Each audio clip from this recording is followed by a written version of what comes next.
আজকে ইতিহাসের একটি কালো দিন বিভিন্ন প্রেক্ষাপটে আজকের এই কালো দিনটির স্মরণে এবং শহীদদের প্রতি শ্রদ্ধা জানাতে আয়োজিত বাংলাদেশ আওয়ামী লীগ কর্তৃক এই আলোচনা সভায় সম্মানিত প্রধান অতিথি বঙ্গবন্ধু কন্যা দেশরত্ন শেখ হাসিনা সভাপতিত্ব করছেন। বাংলাদেশ আওয়ামী লীগের সভাপতি মণ্ডলের অন্যতম সদস্য জননেতা যে শেখ ফজলুল করিম সেলিম মহোদয়, এবং উপস্থিত আছেন বাংলাদেশ আওয়ামী লীগের জাতীয় নেতৃবৃন্দ, বাংলাদেশ ছাত্রলীগ সহ বাংলাদেশ আওয়ামী লীগের সকল অঙ্গ সহযোগী ভ্রাতৃপ্রতিম সংগঠনের সভাপতি সাধারণ সম্পাদক বৃন্দ, সকলকে বাংলাদেশ ছাত্রলীগের পক্ষ থেকে মুজিবুর সালাম, শুভেচ্ছা। আজকে যে যেখান থেকে এই অনুষ্ঠানটি দেখছেন তাদের উদ্দেশ্যে বলতে চাই, আজকের এই দিনটি গণতন্ত্র অবরুদ্ধ দিবস হিসাবে বাংলাদেশ আওয়ামী লীগ দীর্ঘ সময় পালন করেছে। কারণ আজকের এই দিনে বঙ্গবন্ধু কন্যা দেশরত্ন শেখ হাসিনাকে তৎকালীন সময়ে প্রায় 2000 যৌথ বাহিনীর সদস্য মিলে ঘেরাও করে গ্রেফতার করে কারাগারে নিয়ে যায় এবং বাংলাদেশের গণতন্ত্রকে অবরুদ্ধ করে। যদিও বা শেষ পর্যন্ত কোনো বাধা, কোনো শৃঙ্খলেই তাকে বেঁধে রাখা যায়নি। জনগণের ভালোবাসায় মুক্ত হয়ে তিনি দেশকে আবারও স্বৈর শাসনের জাতাকলে পিষ্ট হওয়ার যে শোষণ বঞ্চনা, সেখান থেকে মুক্ত করে গণতন্ত্রের পথে ফিরিয়ে এনেছিলেন। আজকে যে প্রেক্ষাপটে আমরা এই দিবসটি পালন করছি, গোপালগঞ্জ গণহত্যা দিবস, সেই প্রেক্ষাপটে দাঁড়িয়ে আমরা বলতে চাই, আবারও সেই দেশবিরোধী গণবিরোধী শক্তি বাংলাদেশকে খুবলে খাওয়ার জন্য 24 সালের জুলাই আগস্ট মাসে মেটিকুলাস ডিজাইনের মাধ্যমে ক্ষমতার মসনদে আরোহণ করেছিল এবং তারাই পরের বছর জুলাই মাসের সেই 16 তারিখে গোপালগঞ্জে নৃশংসভাবে নির্মমভাবে গণহত্যা চালিয়েছিল। শুধুমাত্র সেই হত্যাকাণ্ড চালিয়েই তারা ক্ষান্ত হয়নি। ঢাকা মেডিকেলে যখন গোপালগঞ্জ থেকে রোগীদের আনা হয়েছিল, তাদেরকে চিকিৎসা পর্যন্ত দিতে দেয়নি। এমনকি রমজান নামে আমাদের যেই ভাই শহীদ হয়েছে, তাকে শুধুমাত্র ব্লাড দিতে পারলেও বাঁচানো যেত, সেই ব্লাড পর্যন্ত তাকে দেওয়া হয়নি। এইভাবে বিনা চিকিৎসায় গোপালগঞ্জে আমাদের আহত নেতাকর্মীদেরকে মৃত্যুর মুখে ঠেলে দেওয়া হয়েছে। এই দিনটি বাংলাদেশ ছাত্রলীগের কাছে আরেকটি দিক থেকে তাৎপর্যপূর্ণ। ঢাকা কলেজের ছাত্রলীগের কর্মী, আমাদের নিবেদিত প্রাণকর্মী সবুজ আলী, যিনি এই জুলাই আগস্টের মেটিকুলাস ডিজাইনে যে ছাত্র, শিক্ষক, সাধারণ মানুষ, পুলিশ, আওয়ামী লীগ সহ অগণিত মানুষ সেই 2024 জুলাই থেকে এই অবধি শহীদ হয়েছেন, তাদের মধ্যে প্রথম শহীদ হচ্ছেন সেই সবুজ আলী। সেই সবুজ আলীর খুনিরা ইতিমধ্যে একেবারে স্পষ্ট ভিডিও রয়েছে, চিহ্নিত ভিডিও রয়েছে যে কারা সবুজ আলীকে পিটিয়ে নির্মমভাবে হত্যা করেছে। কিন্তু তারা আজকে জামাতের প্রতিষ্ঠানে বহাল তবিয়তে চাকরি করছে, এখন পর্যন্ত তাদেরকে কোনো বিচারের আওতায় আনা হয়নি। আজকে আমরা স্পষ্টভাবে বলতে চাই, গোপালগঞ্জ গণহত্যা সহ জুলাইয়ের সেই বিভীষিকাময় সময় থেকে এখন অবধি বাংলাদেশে যত মানুষকে মেটিকুলাস ডিজাইনের মাধ্যমে নিহত করা হয়েছে, যত মানুষ শহীদ হয়েছেন, তাদের সকলের বিচার নিশ্চিতকরণে আন্তর্জাতিক মানের তদন্ত কমিশন গঠন করে বিচার করতে হবে। এবং এখন পর্যন্ত প্রহসনের বিচারের নামে যে মিথ্যা রায়গুলো দেওয়া হয়েছে বঙ্গবন্ধু কন্যা দেশরত্ন শেখ হাসিনা সহ সকল রাজবন্দীদের নামে, সেই রায়গুলোকে বাতিল করে সঠিক নিরপেক্ষ ন্যায় বিচার নিশ্চিত করতে হবে। এবং ভুরি ভুরি মিথ্যা মামলার পেশাতি সাজিয়ে বাংলাদেশ আওয়ামী লীগকে দমন পীড়নের যে অপচেষ্টা চালিয়ে যাওয়া হচ্ছে, নিষিদ্ধের বেড়াজালে আবদ্ধ করে বাংলাদেশ আওয়ামী লীগকে থামিয়ে রাখার, দাবিয়ে রাখার যে অপচেষ্টা করা হচ্ছে, তা অবিলম্বে বন্ধ করতে হবে। বাংলাদেশ আওয়ামী লীগকে রাজনীতি করার সঠিক সুযোগ দিতে হবে, প্রপার সুযোগ দিতে হবে। সবাই ভালো থাকবেন। আসসালামু আলাইকুম। জয় বাংলা, জয় বঙ্গবন্ধু। বাংলাদেশ চিরজীবী বঙ্গবন্ধু কন্যা দেশরত্ন। এখন আপনাদের উদ্দেশ্যে বক্তব্য রাখবেন, যার বক্তব্য শোনার জন্য দীর্ঘ সময় আপনারা অধীর আগ্রহে অপেক্ষা করছেন, সর্বকালের সর্বশ্রেষ্ঠ বাঙালি, জাতির পিতা বঙ্গবন্ধু শেখ মুজিবুর রহমানের জ্যেষ্ঠ কন্যা, অন্যায়ের বিরুদ্ধে হার না মানা এক অদম্য অপ্রতিরোধ্য নেত্রী, শান্তি, গণতন্ত্র, উন্নয়ন ও সমৃদ্ধির নিপুণ কারিগর, বঙ্গবন্ধু পরবর্তী বাংলাদেশের ইতিহাসে সবচেয়ে প্রবাদ প্রতিম কিংবদন্তি মৃত্যুঞ্জয়ী মুক্ত মানবিক নেত্রী, বাংলাদেশ আওয়ামী লীগের সভাপতি, গণতন্ত্রের মানস এত বিশেষণ লাগবে না। শেখ হাসিনা এমপি এখন আপনাদের উদ্দেশ্যে বক্তব্য রাখবেন। এই এত বিশেষণ দিও না তো, মানা করছি বিশেষণ দিতে। তত বিশেষণ দরকারটা কি? জি, দেশরত্ন শেখ হাসিনা এমপি এখন বক্তব্য রাখবেন। বিসমিল্লাহির রহমানির রহিম। গোপালগঞ্জ গণহত্যা দিবস 16 জুলাই 2024। সেই দিন বিনা কারণে গোপালগঞ্জবাসীর উপর যে আক্রমণ করা হয়েছিল এবং যেভাবে হত্যাকাণ্ড করা হলো, শুধু তাই না, মানে মাটিতে ফেলে সেনাবাহিনী বুট দিয়ে গলায় পাড়া দিয়ে হত্যা করা, গুলি করা। একই সাথে আমরা হারালাম আমাদের সেই দীপ্ত শাহ, মাত্র 25 বছর বয়স। রমজান কাজী 18 বছর, কোটালীপাড়া বাড়ি, তাকে এইভাবেই মারা হলো। সোহেল মোল্লা আমাদের আমার টুঙ্গিপাড়ার 41 বছর। ইমন তালুকদার 24 বছর, গোপালগঞ্জ সদরের। রমজান মুন্সি 32 বছর, সদরের। এবং এই যে কয়েকজনকে নির্মমভাবে যে হত্যা করা হয়েছে, মানে আমার মনে হয় যে এরকম রমজান কাজীর বয়স এত কম, অথচ কি নিষ্ঠুরভাবে এদেরকে হত্যা করা হলো। তাছাড়া কারফিউ দিয়ে সমস্ত গোপালগঞ্জে যে গোপালগঞ্জ টুঙ্গিপাড়া সহ সব জায়গায় বাড়ি বাড়ি ঘরে ঘরে ঢুকে ঢুকে পরিবারকে নানা ধরনের নির্যাতন, মানে নাবালক শিশু সহ তাদেরকে গ্রেপ্তার, এইরকম জুলুম অত্যাচার সেই পাকিস্তানি হানাদার বাহিনী 71 সালে করেছিল। তারা ঢুকছে, ঘরবাড়ি পুড়িয়ে গেছে, রাজাকার বাহিনী বারবার ঘরবাড়ি, আমাদের বাড়ি তো 3 বার পুড়িয়েছে। কিন্তু এইরকম বাড়িতে বাড়িতে যে হামলা করে করে এই অত্যাচার নির্যাতন করা হয়েছে, শুধু এই হত্যাকাণ্ড এখানেই না, আমি আরো কয়েকটা নাম এখানে উল্লেখ করতে চাই। আমার কাছে ডায়েরিতে আগেই ছিল, আমি সেই নামগুলি এখন দিতে চাই, আমার মনে হয় এটা রেকর্ড করে রাখা দরকার। 15ই জুলাই থেকে যে হত্যাকাণ্ডগুলি ঘটতে শুরু করলো, যার জন্য আমি 18 জুলাই একটা ইনকোয়ারি কমিশন গঠন করলাম। সেদিন যেমন সবুজ আলী, ঢাকা কলেজ ছাত্রলীগ; নাজমুল হোসেন, স্বেচ্ছাসেবক লীগ, 59 নম্বর ওয়ার্ড, ঢাকা দক্ষিণ; নূরে আলম, শ্রমিক লীগ, গাজীপুর; সুমন, স্বেচ্ছাসেবক লীগ, 62 নং ওয়ার্ড, ঢাকা দক্ষিণ; হামিদুল ইসলাম, জুয়েল মোল্লা, যুবলীগ, গাজীপুর। হামিদুল ইসলামকে মারলো, জুয়েলকে মেরে ঝুলিয়ে রেখে দিয়েছিল গাছের সাথে। রোমান, স্বেচ্ছাসেবক লীগ; বাকের মিয়া, স্বেচ্ছাসেবক লীগ। এরা দুজন 18 নম্বর ওয়ার্ডের। বাকের মিয়ার পিতা ইউনুস মোল্লা। সৈয়দ জহিরুল ইসলাম, টিপু, সে আওয়ামী লীগ, শিবপুর, নরসিংদী। মমিনুল ইসলাম, আওয়ামী লীগ, 6 নং ওয়ার্ড, উত্তর। মোহাম্মদ বাবুল, আওয়ামী লীগ, 6 নং ওয়ার্ড, উত্তর। কবির, আওয়ামী লীগ, ঢাকা উত্তর। তানিম, যুবলীগ, পল্লবী, উত্তর। কিরণ, সাধারণ সম্পাদক, পৌর আওয়ামী লীগ। এছাড়া যে পুলিশ, সংখ্যালঘু, হিন্দু, বৌদ্ধ, খ্রিস্টান, আইনজীবী, সাংবাদিক, সাংস্কৃতিক কর্মী, শ্রমিক, কৃষক, এবং মানে আমি 18 জুলাই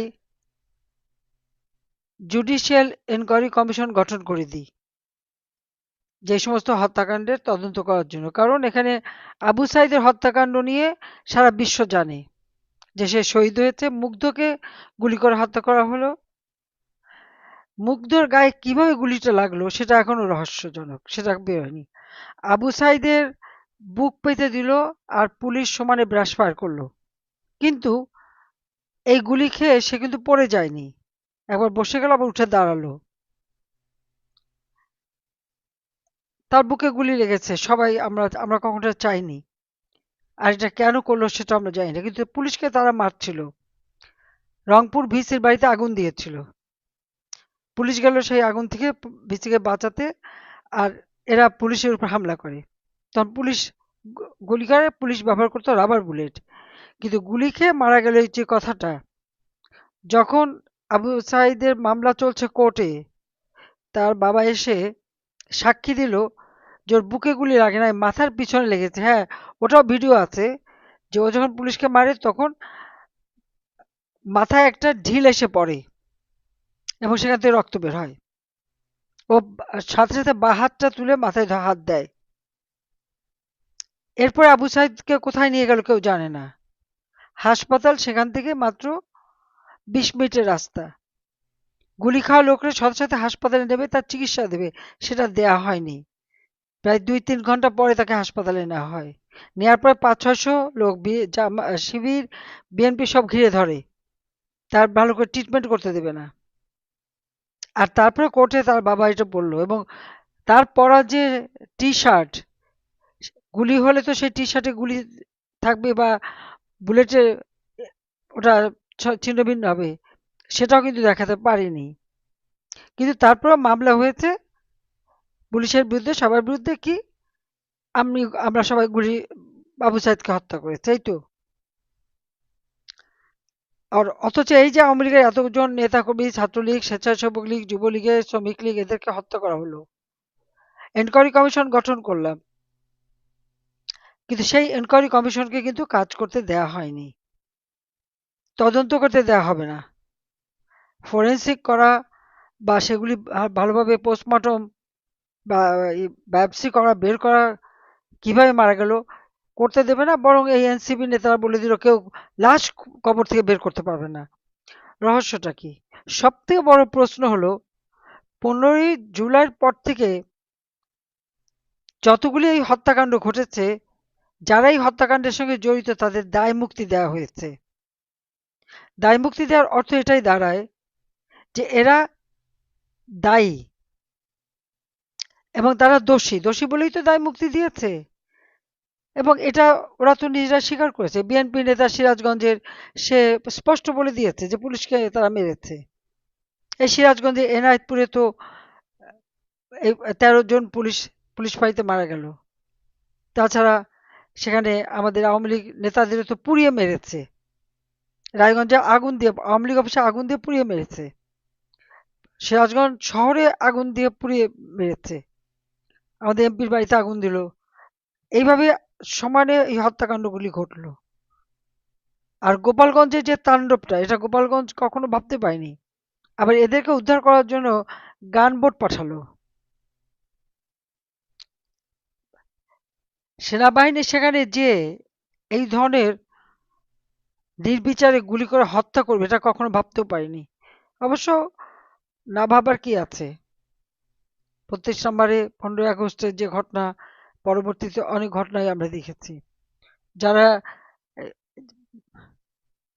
এভাবে শাহাদাত বরণ করেছে, আমি সকলেরই আত্মার মাগফিরাত কামনা করি। এইভাবে মায়ের কোল খালি হোক, এটা কখনো আমরা চাইনি, আমরা চাই না। আমি যখন হাসপাতালে রুগী দেখতে গেলাম, তাদের যে ইনজুরি, চট্টগ্রামে সেই 4তলা 6তলা ছাদের উপর থেকে আমাদের ছাত্রকে, ছেলে পেলেদের হাত পায়ে রক কেটে মেরে সেখান থেকে নিচে ফেলে দিয়েছে।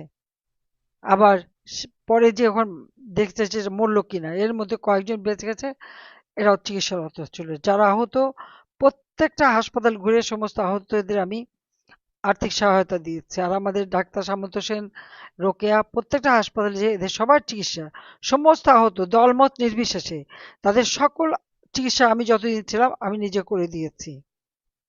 আমি আসার পর আর তাদের চিকিৎসা হয় নাই। কিন্তু মামলা সব আওয়ামী লীগের নেতাকর্মী আমাদের বিরুদ্ধে। আর যারা মেট্রো রেল পুড়িয়েছে, গণভবন আক্রমণ করবে, টার্গেট আমি, এটা যারা বলেছে, ছাত্র পাওয়া যায় না ফলস আইডি কার্ড দিয়ে, ওই যত কিশোর গ্যাং, টোকাই, জেনেভা ক্যাম্পের থেকে যে বিহারীদের নিয়ে এসে সব ছাত্র সাজিয়ে নিয়ে এসেছে গণভবনে, কিন্তু তারা সবাই হিরো হয়ে গেছে।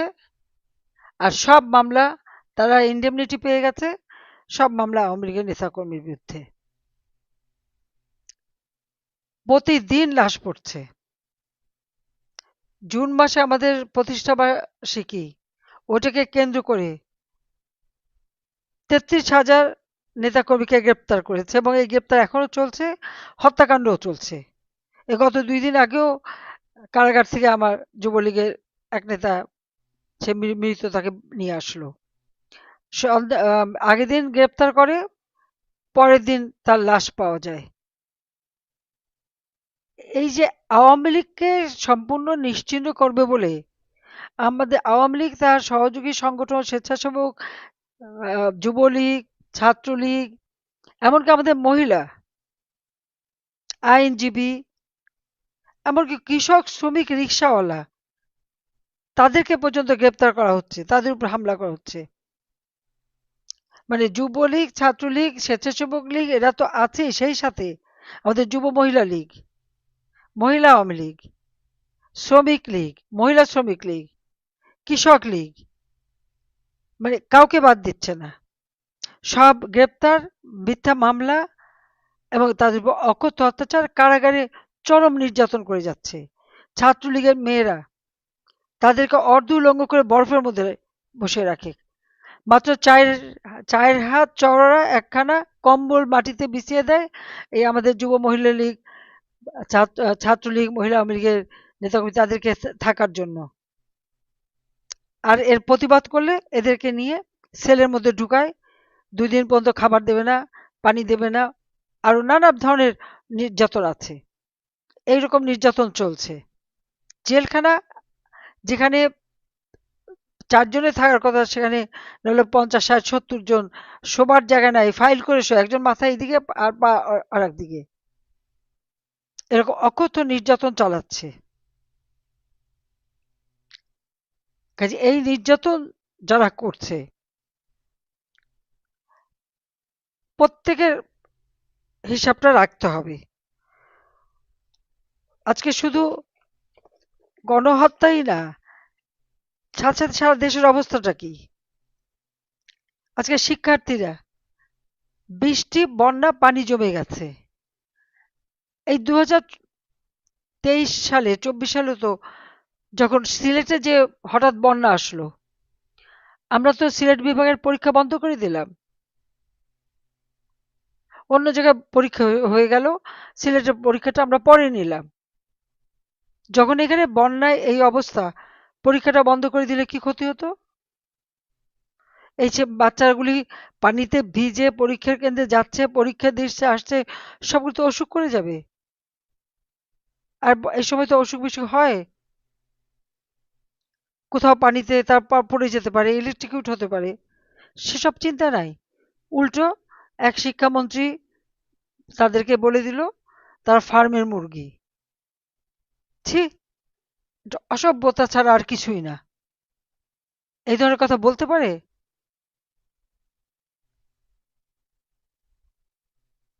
শিক্ষার্থীদের উপর মানে এইভাবে মানে বাজে মন্তব্য করা, আমরা এটা নিন্দা জানাই। আমার নামে দেখলাম আমি 35 কোটি টাকার খাবার খেয়ে ফেলেছি। তা আমি দিনে কত করে খেলাম সেটা একটা হিসাব দিক ভালো হবে। তবে আমার থেকে উপরে তো ইউনূস সাহেব নিজেই আছেন। ইউনূস সরকার মাত্র 9 মাসে খাইছে 125 কোটি টাকার খাবার। আর সংস্কার কমিটি বানিয়েছিল, তারা খেয়েছে 9 মাসে 83 কোটি টাকা। তো কোনটা বেশি?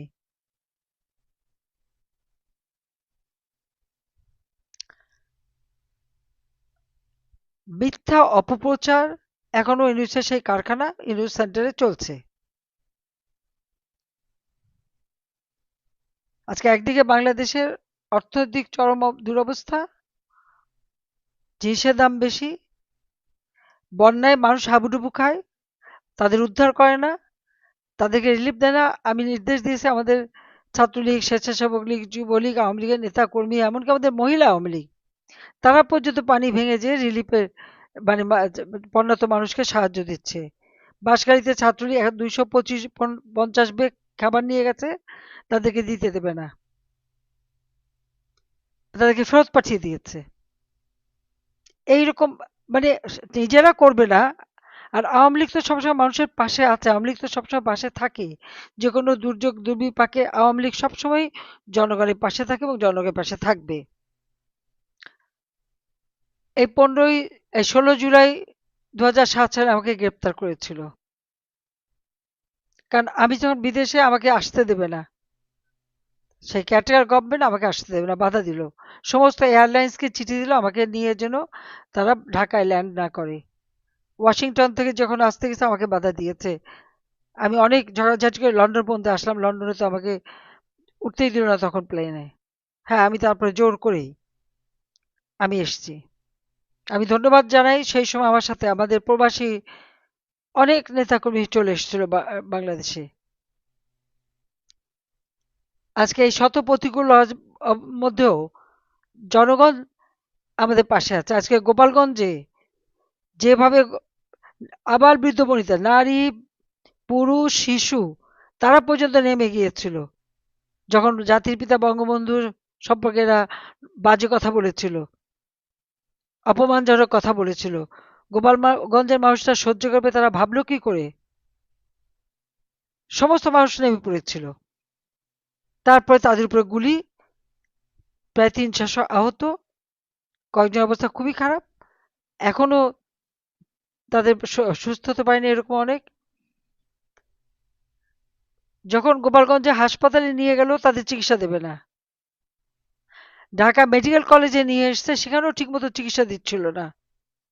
রমজান তো বেঁচে যেত তাকে যদি সে সময় ঠিকমতো ব্লাড দেওয়া হতো। অনেক চেষ্টা করেছিলাম ওকে বাঁচাতে, কিন্তু পারলাম না, সেটাই সবথেকে কষ্ট লাগে। আমি গোপালগঞ্জবাসী, টুঙ্গিপাড়া, গোপালগঞ্জ, আমাদের কোটালীপাড়া, কাশিয়ানী, মকসুদপুর গোটা গোপালগঞ্জ জেলার মানুষ সব এক হয়েছিল এবং তারা যে সাহস দেখিয়েছে আমি তাদের প্রতি আমার কৃতজ্ঞতা জানাই। কারণ আমি গোপালগঞ্জের মেয়ে হিসেবে তারা আমাকে সবসময় আগলে রেখেছে। আমি বাবা মা ভাই সব হারিয়ে এসেছিলাম বাংলাদেশে, কিন্তু তারাই আমাকে সবসময় সেই বাবার স্নেহ, মায়ের স্নেহ, ভাইয়ের স্নেহ তারা দিয়েছে আমাকে। আজকে জাতির পিতাকে যখন ব্যঙ্গ করেছে, বাজে কথা বলেছে, তারা রুখে দাঁড়িয়েছে। আমি তাদেরকে স্যালুট জানাই, তাদেরকে ধন্যবাদ জানাই। তারা যে সত্যিকার মানে হিরো সেটাই তারা প্রমাণ করেছে। আর যাদের উপর যে অত্যাচার নির্যাতন, আমার মহিলা আওয়ামী লীগের নেতা তাদেরকে পর্যন্ত গ্রেপ্তার করেছে, সন্তান সহ গ্রেপ্তার করেছে। আজকে আমাদের নেতা কর্মীরা 2টা বছর ধরে কারাগারে বন্দী। সকল রাজবন্দীদের মুক্তি দিতে হবে, সমস্ত মামলা প্রত্যাহার করতে হবে। যত মিথ্যা মামলা দিয়ে হয়রানি, কেউ বাদ দিচ্ছে না তো, পরিবার সহ, এমনকি শ্বশুর বাড়ি সহ দিচ্ছে। তো এই অবস্থা থেকে মানুষকে বাঁচাতে হবে। আমি সিদ্ধান্ত নিয়েছি এই জন্য যে ঠিক আছে, মরতে তো একদিন হবেই, আর আমি তো বারবার মৃত্যুর মুখ থেকে ফিরে এসেছি, তো মরার আগে তো আমি উঠতে চাই না। আমি বাংলাদেশে যাব। এখন আর বলছে কি, ওবায়দুর রহমানের মেয়ে বললো কি হয়েছে, কারাগারে থাকতে হবে। আমি বললাম, হ্যাঁ থাকবো। আমি তো বললাম কারাগার তৈরি করো তোমরা। আমাদের 4.5 লক্ষ, আমি সমস্ত একেবারে ইউনিয়ন ওয়ার্ডের নেতাকর্মী পর্যন্ত মামলার আসামি। এই সমস্ত হিসাব করে এ পর্যন্ত আমি পেয়েছি যে আমাদের আসামি, এজাহারভুক্ত আসামি হচ্ছে আওয়ামী লীগের 4.5 লক্ষ। আর অজ্ঞাতনামা যে সংখ্যাগুলি দিয়েছে, যতগুলি মামলা পেয়েছি সেটা হিসাব করে দেখা গেল অজ্ঞাতনামায় 8 লক্ষের মতো আছে। তো এই 8 লক্ষ অজ্ঞাতনামা মানে কি আমাদের সব নেতারাই পড়বে, যারা যখন ধরবে তাকে দেবে। তার মানে এই 8 লক্ষ আর 4.5 লক্ষ সবাই রেডি থাকবে, একসাথে আমরা সারেন্ডার করব। আমরা আইন মেনে চলবো, সারেন্ডার করবো। যদিও এখানে ন্যায় বিচার নাই, আইনের শাসন নাই, যেখানে চিফ জাস্টিস বা জজদেরকে লাঠি সোটা অস্ত্র রামদা চাইনিজ গুড়াল নিয়ে তার বাড়ি আক্রমণ করে, তাকে পদত্যাগ করায়, সেখানে আইনের শাসনটা থাকে কিভাবে? যে কোর্ট আমরা করেছি 73 সালে আইনে, আইসিটি কোর্ট বসছে 71-এর যুদ্ধ অপরাধী যারা তাদের বিচার করার জন্য স্পষ্ট লেখা আছে। আর সেখানে ওই কোর্টে বিচার করতে হবে, কারণ আমরা যুদ্ধ অপরাধীদের বিচার করেছি। আমাদের মা বোনদের যারা তুলে নিয়ে পাকিস্তান হানাদার বাহিনীর কাছে দিয়েছে, 3 কোটি মানুষের ঘর বাড়ি জ্বালিয়ে পুড়ে ছারখার করে দিয়েছে, সমানে 30 লক্ষ মানুষকে হত্যা করেছে। আর এমনকি যে নিজে ছাত্র, তার শিক্ষক, ঢাকা বিশ্ববিদ্যালয়ের ছাত্র, সে তার শিক্ষককে তুলে নিয়ে যে হত্যা করেছে, যারা এইভাবে বুদ্ধিজীবী হত্যার সাথে জড়িত, নারীদের পুলিশের সেনা ক্যাম্পে তুলে দেওয়া, গণহত্যা চালানো, নারী নির্যাতন, গণহত্যা এবং অগ্নিসংযোগে যারা জড়িত, তাদের বিচার আমরা করেছি, কারণ তাদের পরিবার বিচার চায়। জাতির হত্যাকারীদের বিচার হবে না, ইন্ডেমনিটি দিয়েছিল, আবার এখনো ইন্ডেমনিটি দিয়েছে। ইন্ডেমনিটি দেওয়া মানে এক ধরনের দায় স্বীকার করা, এরাই যে অপরাধী এটাই স্পষ্ট। কাজে আমি সবাইকে বলবো, আওয়ামী লীগের যে তো নেতা কর্মী আমি জানি চরম অত্যাচার নির্যাতন, অর্থনৈতিকভাবে তাদেরকে পঙ্গু করে দিয়েছে, এবং এক একজনের ব্যবসা প্রতিষ্ঠান থেকে শুরু করে অফিস আদালত যে ধ্বংস করেছে, তাদের সাথে ওখানে যারা কাজ করে খেত তাদেরও পেটে লাথি মেরেছে, তাদেরকেও শেষ করে দিয়েছে। আর সমানে পুলিশ থেকে সেনাবাহিনী, প্রশাসন, তাদের বিরুদ্ধে মিথ্যা মামলা, গ্রেপ্তার, নির্যাতন। পুলিশের উপরে হামলা করবে, পুলিশের কি করতে হবে সেটা তাদের আইনেই লেখা আছে, কারো হুকুম দেওয়ার প্রয়োজন হয় না। পুলিশ মেরে ঝুলিয়ে রাখবে, মেরে মেরে লাশ ফেলে দেবে। আমাদের প্রায় 10,000 নেতা কর্মীর খোঁজ নাই, আমি বাড়ি বাড়ি সমস্ত পরিবার পরিবার খোঁজ নেওয়ার চেষ্টা করছি, জানি না। মেরে তাদেরকে হয় আগুন দিয়ে পুড়িয়েছে, অ্যাসিড দিয়ে পুড়িয়েছে, অথবা লাশ, যে কটা লাশ উঠে এসেছে দেখা যাচ্ছে সবই তো আওয়ামী লীগের। কয়েকদিন আগে চারটা 7টা ছেলেকে মারলো, তার মধ্যে 3 জনের লাশ পাওয়া গেল, 4টে লাশ পাওয়া গেল। 4 জনকে তুলেছে, আমি একটা লাশ পাওয়া আর পাওয়া গেল না এখন পর্যন্ত, তাদের খবরই পাওয়া গেল না। এত অন্যায়, এত অবিচার, কিন্তু তারপরেও যত মিথ্যা অপপ্রচার। আর আমি জানি না, আন্তর্জাতিক থেকে শুরু করে সব এদেরও যা ওই মিথ্যাটাই বিশ্বাস করে বসে থাকে, সত্যিটা চোখে দেখতে চায় না। কিন্তু অবস্থা পরিবর্তন হবে, আন্তর্জাতিক ভাবেও, দেশেও। আমি সবাইকে বলবো, সেই দিন আমি জোর করে এসেছিলাম, কারাগারে বন্দী হয়েছিলাম, 21 সালে ফিরেছিলাম, 30 সালে জেলে ছিলাম। কাজে জেল, ভয়, গোলা, বোমা, তারপরে ফাঁসি, যা হয় হবে, কিন্তু দেশের মাটিতে তো হবে, মরতে হয় দেশের মাটিতেই মরবো। কাজে আমি ফিরে আসছি, আমি দেশবাসীর প্রতি কৃতজ্ঞ যে তারা যে এখনো ভোলে নাই, সেটাই আমার কাছে বড় পাওয়া। ওই খেটে খাওয়া রিক্সাওয়ালা, দিনমজুর, তারাই কেঁদে মরে, কৃষক শ্রমিক, তাদের জন্যই আমার রাজনীতি, জনগণের জন্য রাজনীতি। তো আজকের দিনে একে তো সেই জুলাই 24-এর এই হত্যাকাণ্ড, যে নামগুলি বললাম, 25-এ গোপালগঞ্জে এই গণহত্যা, তাছাড়া 2007-এ গ্রেপ্তার, সব মিলে এই দিনটি। আমি দেশবাসীর প্রতি আমার কৃতজ্ঞতা জানাই, আল্লাহ রাব্বুল আলামিনের কাছে আমার শুকরিয়া আদায় করি যে সে আমাকে আমার জীবন দিয়েছে, বারবার জীবন বাঁচিয়েছে, জনগণের জন্য নিজের জীবনটাকে উৎসর্গ করেছি। ইনশাল্লাহ বাংলাদেশের মানুষের জীবনে আবার সুদিন ফিরে আসবে, এটাই আমার দৃঢ় বিশ্বাস। সবাইকে ধন্যবাদ। আমি এটুকু বলবো যে একবার যখন জন্মেছি মরতে তো হবেই, জন্মিলে মরিতে হবে, অমর কে কথা হবে, চিরস্থির কবে নীর হায়রে জীবন না দে। তো জন্মালে তো মরতেই হবে, তা কাজে আমি দেশেই ফিরবো, সেটি আমার সিদ্ধান্ত। আমি দেখি এখন আবার, আগে বলছে আমাকে ফেরত নেওয়ার চেষ্টা করছে, যে বলি দেশে যাব এখন আগেই ছুতো খুঁজছে কিভাবে যাবে, আইনি প্রক্রিয়া, এটা সেটা নানা কথা। তো সব বলে আর লাভ নেই, সবাই রেডি হন, তৈরি হন, জনগণের পাশে দাঁড়ান, মানুষের পাশে যান। আমরা জনগণের জন্য কি কি কাজ করেছি সেটা মানুষের কাছে তুলে ধরেন। আর এই 2টা বছরের মধ্যে যে সমস্ত অপকর্ম এরা ঘটালো, যেভাবে মানুষ হত্যা করেছে, যেভাবে লুটপাট করেছে, অর্থনীতি ধ্বংস করেছে, সামাজিক নিরাপত্তা বন্ধ করেছে, মানুষের জীবনে কোনো নিরাপত্তা নাই, খুন, হত্যা, নির্যাতন প্রতিনিয়ত চলছে, এর হাত থেকে দেশবাসীকে মুক্ত করতে হবে। কাজে সমস্ত রাজবন্দীদের মুক্তি দিতে হবে অনতিবিলম্বে। আর তাহলে আমরা সবাই যাব, জেলখানা বানাতে বলেন, সব জেলখানা বানাক, আমি বলছি জেলখানা বানাও, আমরা আসতেছি। ইনশাল্লাহ দেখা হবে সবার সাথে। জয় বাংলা, জয় বঙ্গবন্ধু, বাংলাদেশ চিরজীবী হোক। খোদা হাফেজ।